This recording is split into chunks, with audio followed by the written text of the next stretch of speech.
I'm still struggling with Paul's letter to the Galatians. Just listen to this sentence. It is for freedom that Christ has set us free. It is for freedom that Christ has set us free. I've read that sentence so many times, and its meaning doesn't jump out at me. Now, it seems to me that if the Bible's the Word of God, then we should all be able to understand it quite easily. It should be clear and straightforward.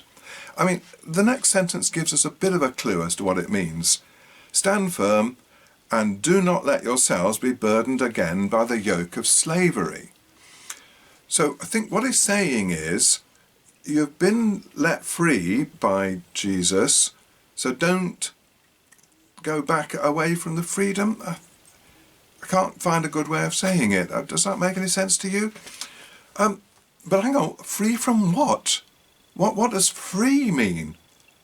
So many words come which are obvious in meaning, but when you think about them, actually, they're not so obvious.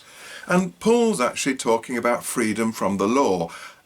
But yes, he's not, is he? Not saying you can be free from the laws of your country. When it says, thou shalt not exceed the speed limit, you're not free from that law. When it says, thou shalt not shoplift, you're not free from that law. And when it says, it's probably a good idea not to go around murdering people, you're not free from that law. So, it's not the moral law either, because later on in this passage, he goes on to talk about all the things you shouldn't do and all the things you should do. He talks about the acts of the flesh, sexual immorality, impurity, debauchery, idolatry, witchcraft. All of those things are still bad and you're not supposed to do them. And he does go on, and there is quite a nice passage here of all the nice things you're supposed to do.